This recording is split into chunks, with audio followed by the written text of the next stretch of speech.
Nein. Nein. Hallo, ich bin Julika Rodelius, ich bin Künstlerin und ich mache hauptsächlich Filme und Videos über Macht, Machtsmissbrauch, Schönheit, Sexualität und das war's.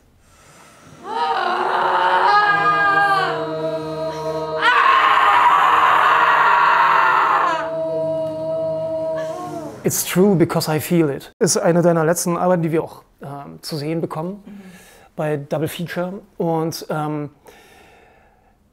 nicht nur bei der Arbeit, sondern überhaupt würde mich interessieren, was ist der Unterschied zwischen einem realen Geschehen, was in dem Falle von Menschen, die sich über so einen Coach, mit so einem Coach in eine Art von Befreiungstherapie hineinbewegen, mal grob zusammen gesagt.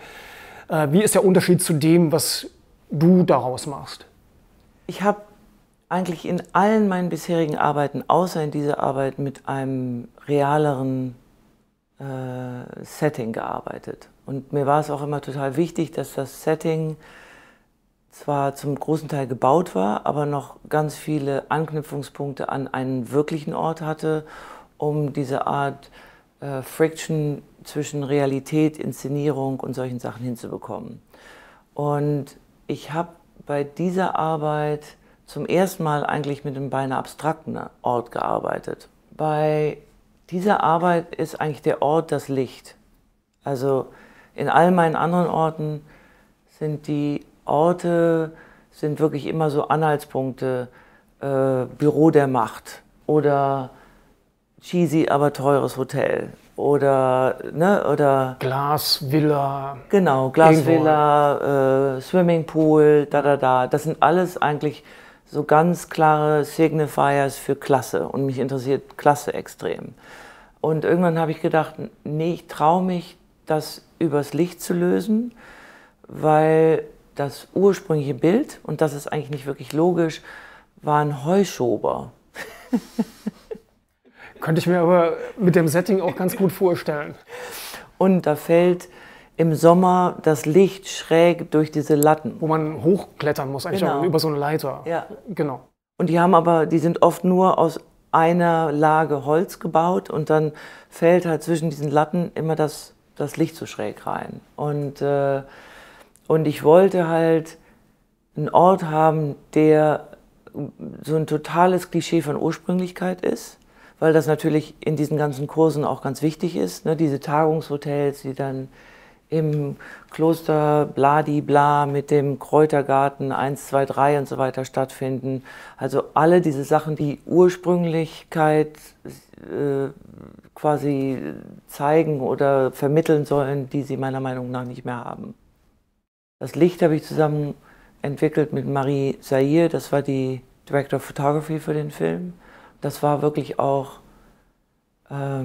super schwierige Entscheidung, weil alle meine Mitspielerinnen oder viele meiner Mitspielerinnen waren älter. Das heißt, ich wollte auch ein Licht haben, in dem auch ältere Leute, die nicht geschminkt sind, heroisch aussehen. Warum gibst du mir das Gefühl, irgendwie schandhaft zu sein? Und im nächsten Moment feierst du das? Im nächsten Moment greifst du danach, isst dich daran satt. Dann bin ich wieder zu viel. Zu schattenhaft.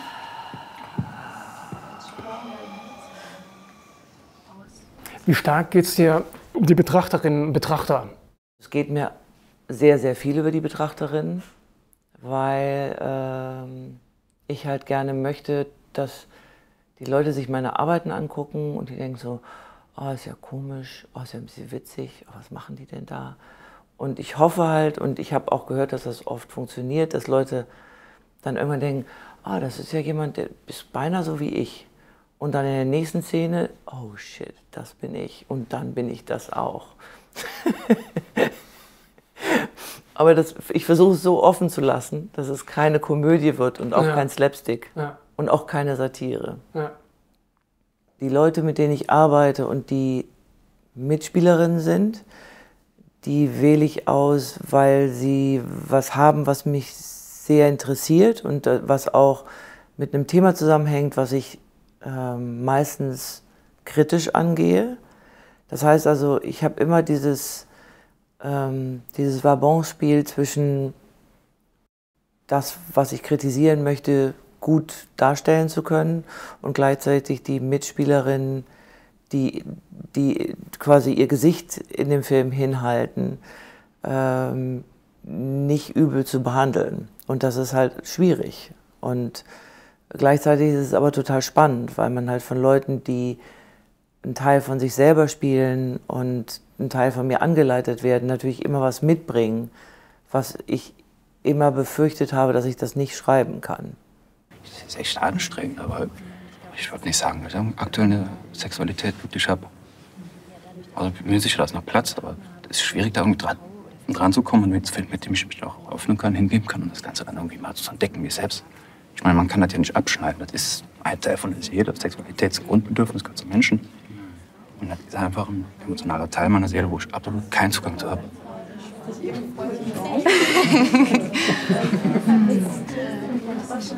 Ich habe gar nicht so viele Worte.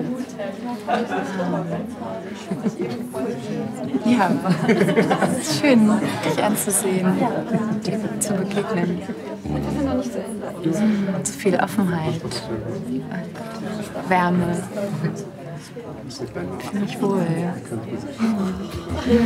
Ganz viel Freude auch. Wie schön.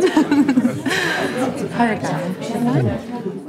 Und gleichzeitig wollte ich aber die Möglichkeit haben, Sachen besser anspitzen zu können und auch gewisse Leute darstellen zu können, die ich, glaube ich, nicht so auf der Straße casten kann.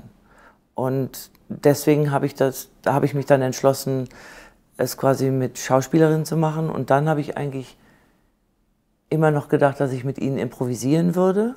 Und daraus hat sich aber eigentlich ergeben, und das war sehr, sehr spannend, dass ich gedacht habe, dass eigentlich jede Frau um die 35 einen Diskurs vor der Kamera führen kann über Neokolonialismus, Feminismus, Entwicklung in der Kunst. Und ich habe halt gemerkt, dass ganz viele von den Schauspielerinnen in einem ganz anderen Diskurs drin waren. Das war für mich ein totaler Eye-Opener, weil ich dachte so, da kann man doch drüber reden. Und dann musste ich eigentlich plötzlich schreiben, weil ich hatte eigentlich vor, quasi nur Stichworte zu geben.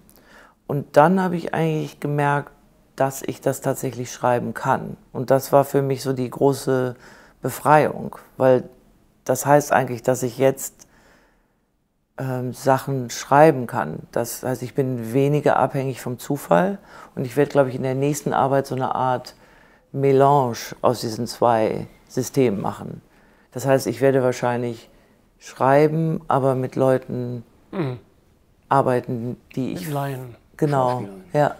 Wie ich caste, ist eigentlich, dass ich Leute sehe und die haben wie so ein Spark. Vielleicht ist das so, wie andere Leute sich in jemanden verlieben. Oder ich habe halt immer Leute auf der Straße, die mir auffallen und denke so, wow. Und dann habe ich eine ganze Story und denke, die sind so und so und so und so.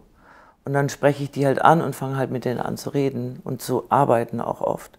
Und das ist halt auch ein totales Geschenk, dass ich halt mit so vielen verschiedenen Leuten reden kann und immer teilweise in deren Leben mit rein darf. Das ist halt total toll. Wenn alle Leute auf der Straße hingehen würden und sagen würden, okay, was ist das denn für jemand? Das ist ja spannend. Guck mal, wie seltsam der die Füße hinstellt. Also ne, manche Leute haben ja auch so Ticks und dann denkst du, wow, was ein toller Tick. Und dann hast du halt so eine Begeisterung für Leute. Und dann, wenn man halt eine Begeisterung für seltsame Dinge von Menschen hat, man könnte halt Leute als so kleine, seltsame Wunder sehen.